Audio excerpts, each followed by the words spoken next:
Here's my response. Here's one response to being called a Holocaust denier, quote unquote, and a self-hating Jew.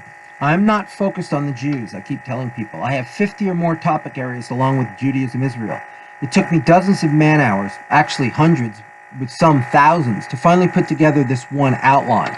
That's just the outline. Now I have to put together short 1 or 2 paragraph summaries of each numbered item on this list and or other addenda for some of the projects, such as tables of contents for the book projects.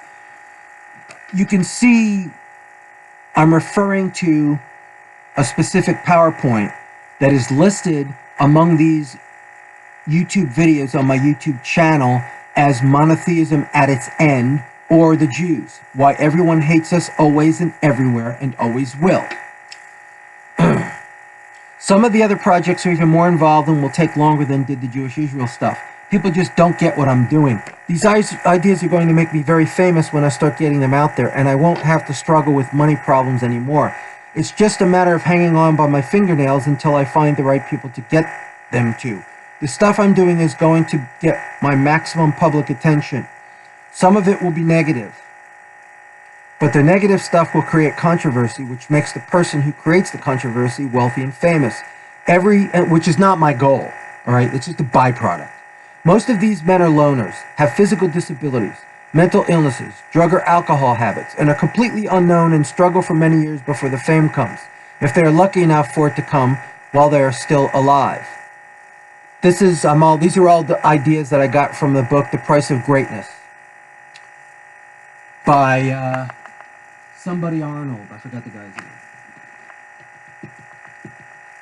Anyway, he did a study and found out that most of the greatest creators, most of the great geniuses in human history had horrible lives. They were the opposite of what you would assume. It's not like some business person like Bill Gates or Rockefeller or something like that. Okay, those are just money people. I mean, Bill Gates created nothing, right? He created nothing. He was handed... Sorry. I'm still not awake.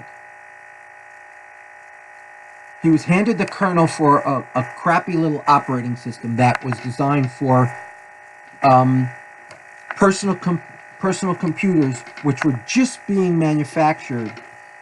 The idea was just being executed at exactly the same time, and he got very lucky. Then he hired programmers, because Bill Gates doesn't program, okay? And I've been to the Microsoft campus. I interviewed at the Microsoft campus for a week. They flew me out there for job interviews.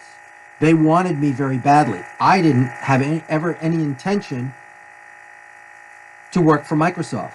But yeah, the chance to see the internals of Microsoft and to get a free week's all expenses paid vacation to the Seattle area, why would I refuse?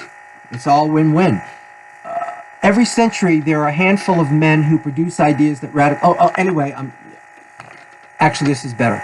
Every century, there are a handful of men who produce ideas that radically change the world. Most of these men are loners, have physical disabilities, mental illnesses, drug or alcohol habits, and are completely unknown and struggle for many years before their fame comes, if they are lucky enough for it to come while they are still alive. For example, Vincent van Gogh. Just think how many billions of Dutch kroner or whatever they have there, or French francs, he would have in his bank account if he lived to see all those calendars sell with the irises and the sunflowers. Just think. I try to tell people about Albert Einstein, who struggled for 11 or 12 years and came very near to completely disappearing into history without any of his ideas ever being published or even discovered. Imagine them being in file boxes in an attic somewhere, or a room that nobody ever goes into, and then somebody buying that house years after he's dead and just throwing it all away, burning it. Think about it. The 4 famous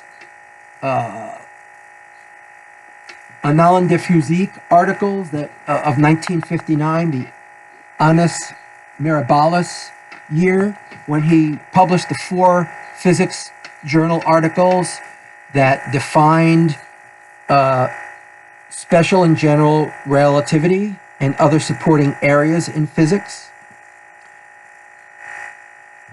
I will be seen as the most important thinker of the 21st century and also of the next few centuries moving forward, once I get these things out there. Okay, I don't remember exactly why I wrote this. I think more people were telling me about how I'm just a pipe dreamer or whatever, and I'm explaining to them why I know I'm not. But anyway, we shall see, won't we?